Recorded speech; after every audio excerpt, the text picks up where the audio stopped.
So last week we covered wave equation and solution of wave equation.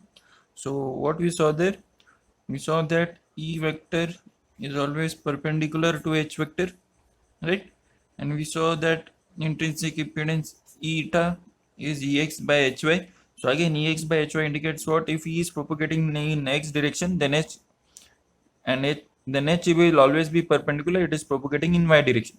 It is not hard and fast that we will always have X and Y. It can be X and Z also. Okay. So, and we found that for free space, this value is 377 ohms. Means what?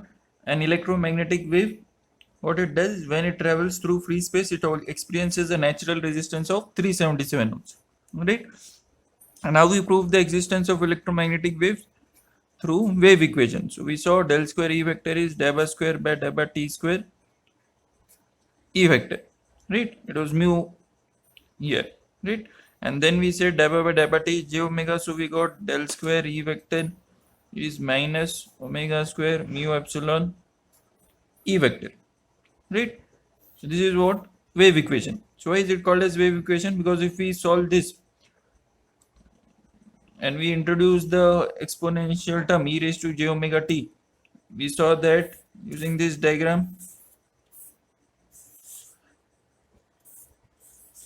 that this point is actually moving further, right? Here it is here, then it here is here, then it is here. So if you track this, it is actually moving further. This diagram is wrong. So this is what a forward traveling wave. So electromagnetic wave is nothing but a traveling wave. So it actually travels, right? So this is what we solved last time, and then we also covered some numericals. Okay, so let's proceed to the next topic, which is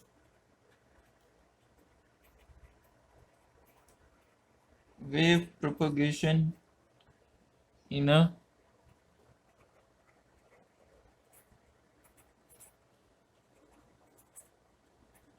conducting medium.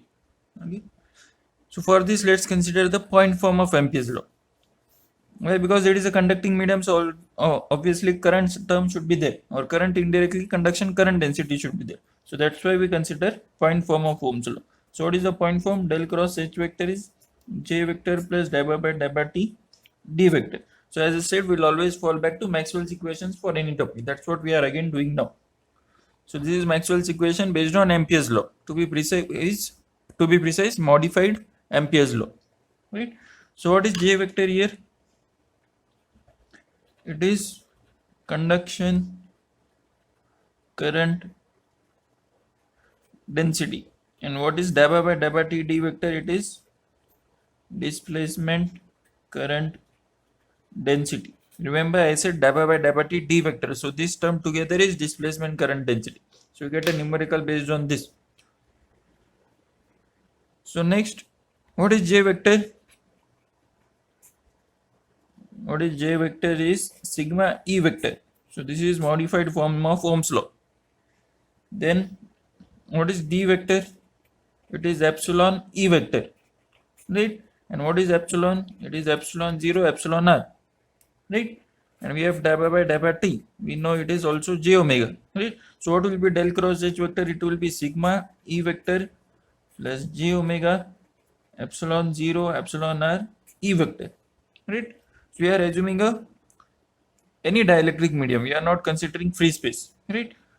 So I can take E vector common. So it will be sigma plus j omega epsilon 0 epsilon r E vector, right? So therefore del cross H vector equal to, so let's take j omega epsilon 0 common for some reason. So j omega epsilon 0 is common. So I'll write first this. So this is what epsilon r.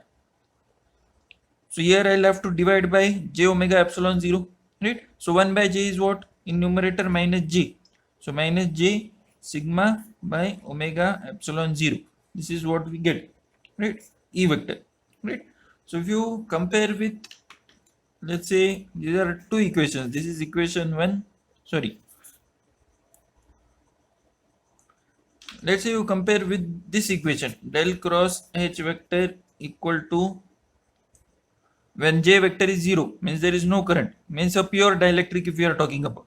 what will happen? There is no conducting medium, so I'll have a displacement current density only, and WT is j omega. So j omega d vector, and d vector is epsilon 0 epsilon r e vector, right? So if you compare with this, what is the difference between the dielectric, if the wave propagates in dielectric medium and a conducting medium? This j omega epsilon 0 is same, e vector is same, e vector is same. Means what? Just the epsilon r is replaced by this term. So this term is what? And it is complex, right? Here it is obviously real. This you will never find complex, but here it becomes complex when in a conducting medium. So it is called as complex dielectric constant or complex permittivity. Okay, so what it is denoted by epsilon rc. Okay, so what is epsilon rc? So epsilon rc is epsilon r minus j sigma upon omega epsilon 0. So this derivation will not come in the exam, but numericals based on this comes. So what you have to do, if you have a sum where sigma is given, right? So for last time we solved some sums, sigma was not given, so we assumed it was dielectric medium. But if sigma is given, what will happen? This equation is same, only epsilon r is changed to epsilon rc. So same procedure you have to follow, nothing is different. Okay, so that is what we understand from this, right? So let's do some further calculations here. So now a question arises. Depending on the value of sigma, what will happen? This value will change. So we might have a dielectric or a conductor, right? So we say for a medium, if sigma upon omega epsilon 0 epsilon r is very much greater than 1, right? Means this part into epsilon r, if it is very much greater than 1, what will happen? If it is very much greater than 1, what will happen? Sigma will be very high, right? Means it will qualify as a conductor, right? So we can safely say it is a conductor. And if sigma upon omega epsilon 0 epsilon r is very much less than 1, what will we say? We will obviously say it is a dielectric. This is C, right? So in numericals you have to make sure of this. They might give you some questions, and they'll finally ask whether tell whether it is a conductor or dielectric. So sigma upon omega epsilon 0 epsilon r calculated. If the value is very much greater than 1, it is conductor. If the value is very much less than 1, it is what? Dielectric. Okay. So next, what happens? There is some demarcating line in between. What is that demarcating line? It is sigma upon omega epsilon 0 epsilon r equal to 1. Right? Right. So this is the frequency at which the medium goes from dielectric to conductor. Right? This frequency I am talking about. Right? So sigma upon 2 pi f t. I call it as ft because it is the threshold frequency. After that threshold, the medium will change. So into epsilon 0 epsilon r equal to 1. So what will get ft as? So ft will come here. So sigma upon 2 pi epsilon 0 epsilon r. So this is my threshold frequency. So at this value or at this value of frequency, my conductor medium changes from dielectric to conductor. Right? So there is one very interesting point here. So depending on the frequency, what is happening? The medium is changing. Right? So if I say copper, it is a, if I ask you it is a conductor or dielectric, right? So everyone will say it is a conductor, right?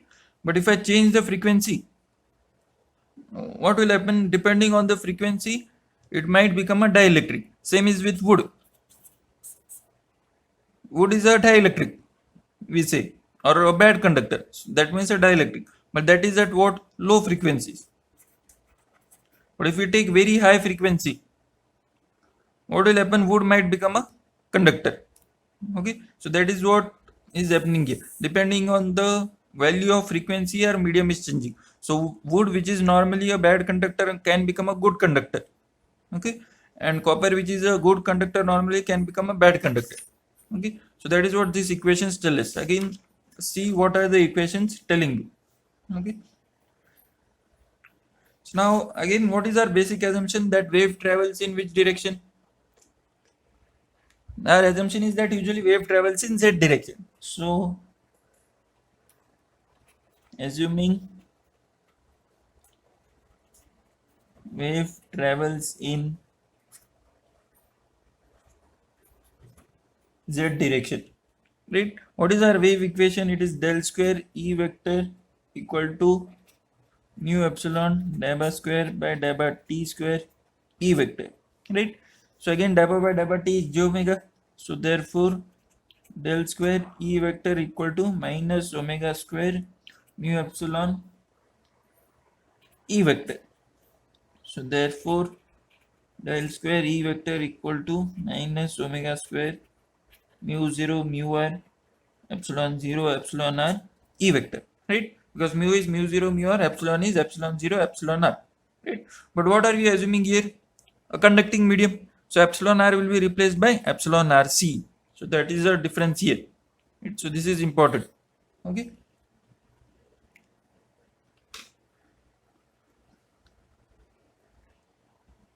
So what I can say, since it is traveling in z direction, means x and y it is constant. So dabba by dabba x dabba by dabba y are 0, means derivative in x and y directions are 0. So this is only a function of z, right? So I can replace it by d square by dz square, and let's say E is oriented in x. So it is minus omega square mu 0 epsilon 0 epsilon rc E vector. I am assuming mu r equal to 1. Why? Because for I am assuming a non-magnetic medium. So in the nature, if you observe, most mediums are non-magnetic. So that is why usually mu r is taken as 1. Because for non-magnetic medium, mu r is 1. Okay. So again, what I have this expression. So I can assume it to be gamma square. That's what we have done so far, right? So I'll take next page. So what I am getting, gamma square is minus omega square mu 0 epsilon rc, right? That is what I have taken, minus omega square mu 0 epsilon rc, right?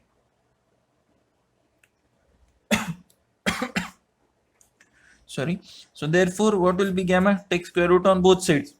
So minus will become minus in square root will become j, omega square will become omega, this will become square root of mu 0 epsilon 0, and this will become square root of epsilon rc, right?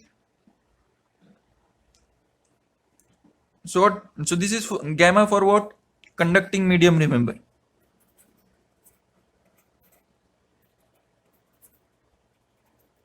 Now you cannot say that it is purely imaginary. Why? Because we have just derived epsilon rc. What is the value of epsilon rc? Epsilon r minus j sigma upon omega epsilon 0.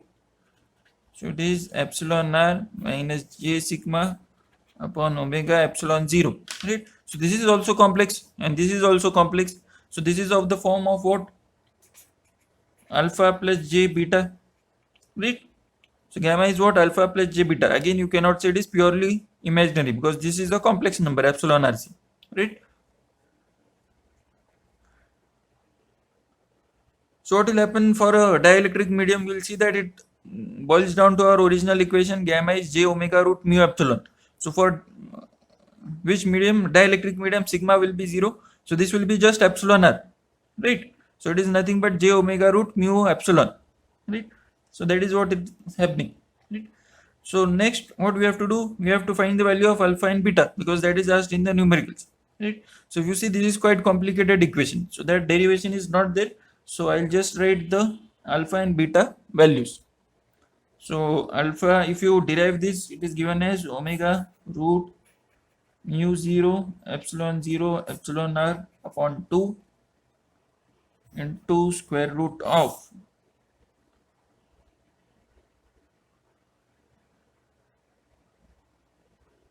I'll not write like this because there is 2 times square root.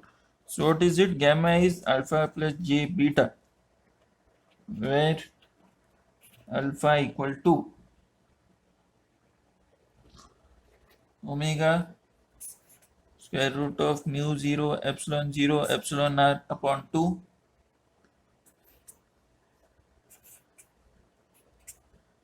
term raised to half. What is that term? It is square root of 1 plus sigma upon omega epsilon 0 epsilon r the whole square minus 1, and beta is almost same term, but instead of minus we have plus.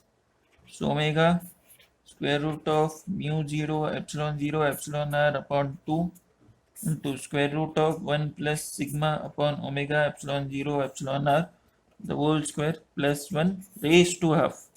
Okay, so usually students forget this raised to half term. Okay, so these two are similar, only minus is plus here. Okay, so how you can remember? You already know that sigma upon omega epsilon 0 epsilon r is some quantity, so that term is here. So in that way you can remember. And this is what our original beta omega root mu epsilon, you just have to divide it by 2, right? So now as you see, these expressions are very complex. So what we do, we try to simplify them by taking some cases. So let's take the first case. So case 1, it is low loss dielectric. Means what? We have a dielectric basically, right? So if it is a dielectric, sigma upon omega epsilon 0 epsilon r is very much less than 1. We saw this. So if you substitute in the previous alpha and beta values, you will get alpha and beta as very simple value. Sigma by 2 square root of mu 0 by epsilon. Similarly, you will get beta as, this will be approximate expression. So obviously beta will be omega root mu 0 epsilon. So beta is our original dielectric Walla equation, if you observe, right? And intrinsic impedance for dielectric will be square root of j omega mu naught upon sigma plus j omega epsilon 0 epsilon r, or epsilon as I have written here. So this is for what? Low loss dielectric, right? So next, let's consider a good conductor. So case 2, good conductor. So what is the case? Sigma upon omega epsilon 0 epsilon r is very much greater than 1. So if you substitute this in that equations, you will find that alpha and beta are equal, and they are equal to omega mu 0 sigma by 2, and eta for a conductor, so eta c is square root of j omega mu 0 by sigma. Okay,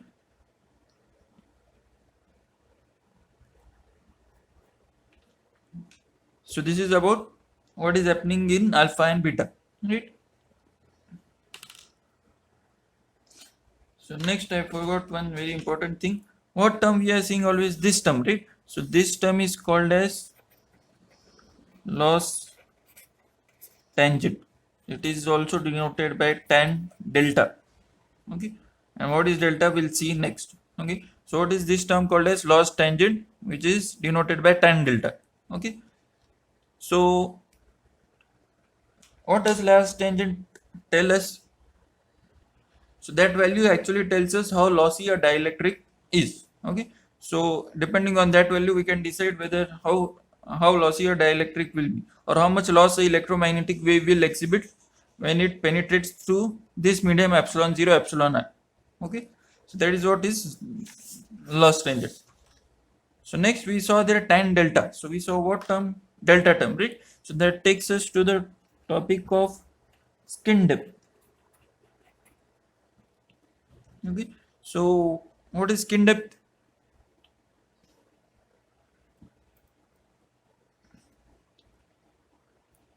So I'll first write the expression. It is denoted as delta.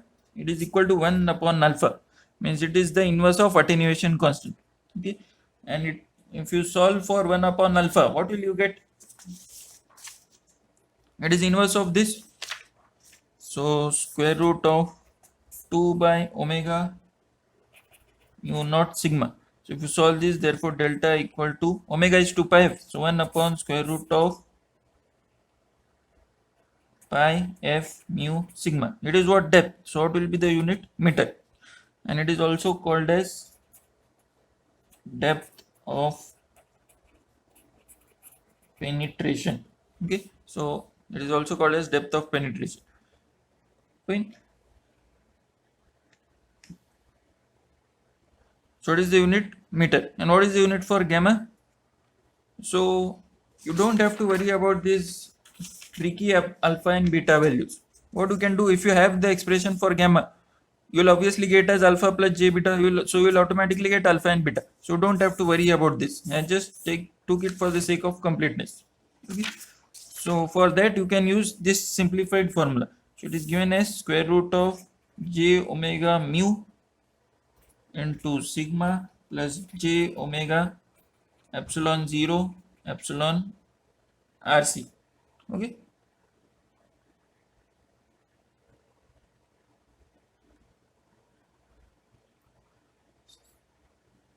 Sorry, this is not epsilon rc, j omega epsilon 0 epsilon r. Okay. So this formula you can remember. So after solving this, you will get what? Alpha plus j beta. But don't assume that I'll add this formula, I'll go to the exam, I'll get it. What do you see? This is square root of a complex number.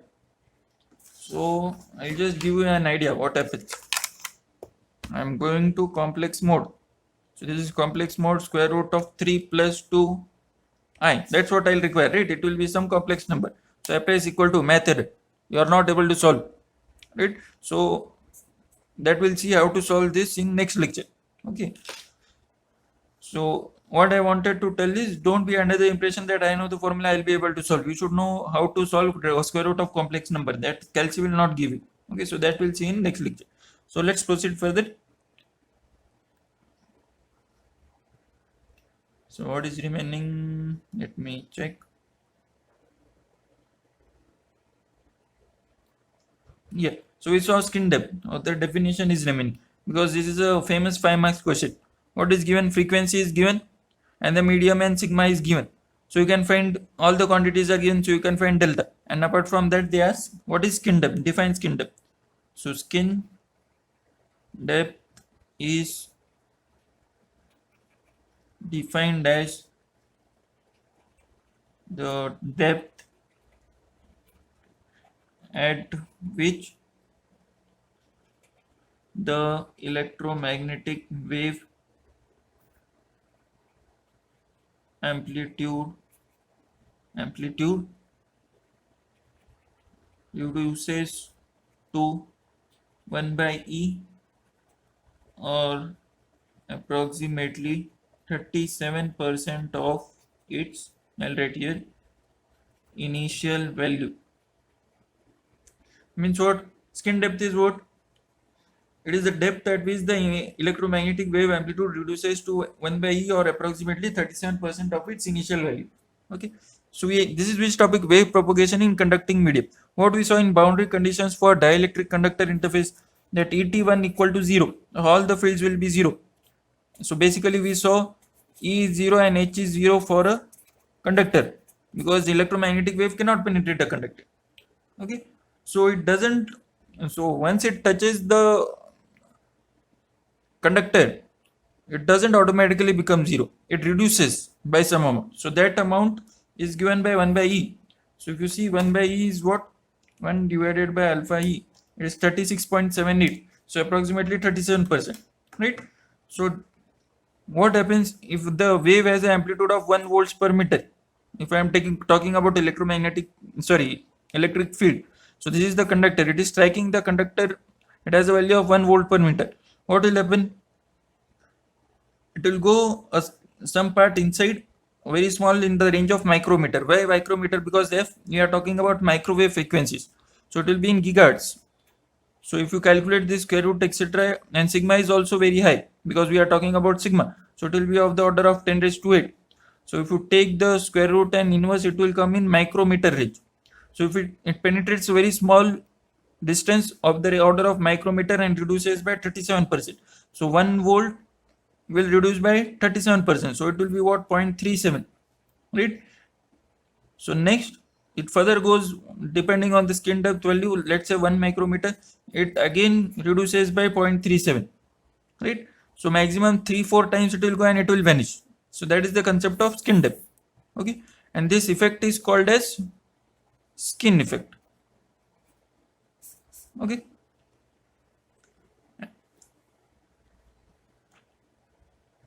So what else? Yeah. So next lecture we'll cover numericals based on this, and we'll cover one small topic, which is phase velocity.